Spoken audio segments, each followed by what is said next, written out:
Bismillahirrahmanirrahim. Assalamualaikum warahmatullahi wabarakatuh. Rekan-rekan mahasiswa dimanapun saudara berada, hari ini kita coba masuk di tutorial ke-6, di mana kita akan ngebahas tentang hak asasi manusia dalam konstitusi negara Kesatuan Republik Indonesia dan peraturan perundang-undangan. Dalam konteks ini, kita akan membahas topik yang sangat penting. Di antaranya adalah kita bicara tentang konstitusi, hak asasi manusia yang ada di dalam peraturan perundang-undangan.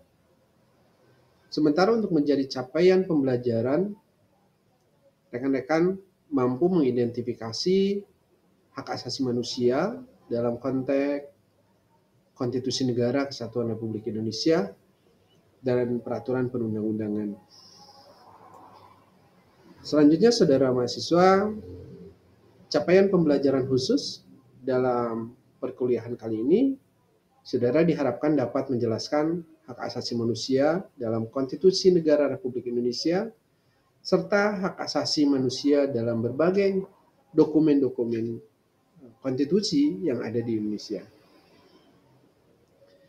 Saudara diharapkan aktif dalam kegiatan diskusi, karena diskusi merupakan bagian dari penilaian yang dilakukan di dalam perkuliahan kita.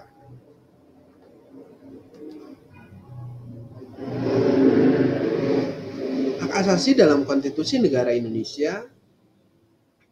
Kandungan hak asasi dalam konstitusi negara Indonesia tertuang dalam pembukaan Undang-Undang Dasar Negara Republik Indonesia tahun 1945, yang secara eksplisit memuat berbagai hal. Yang pertama diantaranya adalah kemerdekaan ialah hak segala bangsa. Ini ada di alinea pertama.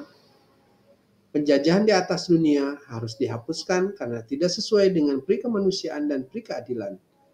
Ini ada di alinea pertama. Selanjutnya, melindungi segenap bangsa Indonesia dan seluruh tumpah darah Indonesia. Ini pun ada di pembukaan Undang-Undang Dasar Negara Republik Indonesia tahun 1945 pada alinea keempat. Memajukan kesejahteraan umum, mencerdaskan kehidupan bangsa, dan tentunya bangsa Indonesia adalah bangsa yang akan selalu ikut melaksanakan ketertiban dunia. Dan ini ada di alinea keempat. Rekan-rekan mahasiswa, sejarah perjalanan hak asasi manusia dalam konstitusi negara Indonesia, ketika awal kemerdekaan terjadi perdebatan antara tokoh negara mengenai hak asasi manusia.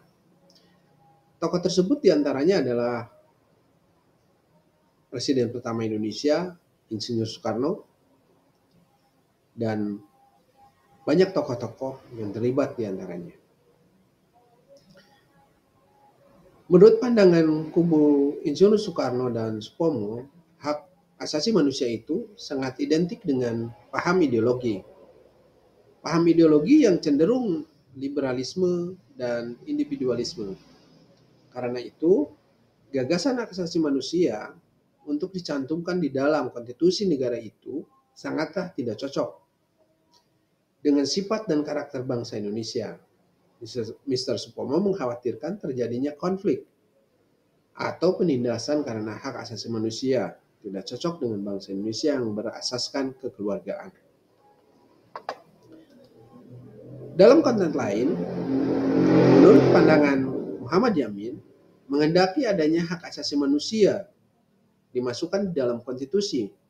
Menurutnya, tidak ada dasar apapun yang dapat dijadikan alasan untuk menolak memasukkan hak asasi manusia di dalam Undang-Undang Dasar Negara Republik Indonesia tahun 1945. Namun demikian, ternyata hasil perdebatan itu membuahkan hasil kesepahaman dan kesepakatan sehingga dihasilkannya naskah Undang-Undang Dasar Negara Republik Indonesia tahun 1945. Rekan-rekan mahasiswa dimanapun saudara berada, pada sesi ini tentunya kita bisa menganalisa lebih dalam perkuliahan kita. Saya berharap sekali saudara semua bisa memahami dan bisa menganalisa hal-hal terkait dengan konstitusi. Termasuk di antaranya adalah hak asasi manusia yang ada di dalam Undang-Undang Negara Republik Indonesia tahun 1945. Terima kasih atas perhatiannya. Saya berharap semua saudara dalam keadaan sehat dan pastinya tetap semangat untuk terus memacu keilmuan kita. Terima kasih. Assalamualaikum warahmatullahi wabarakatuh.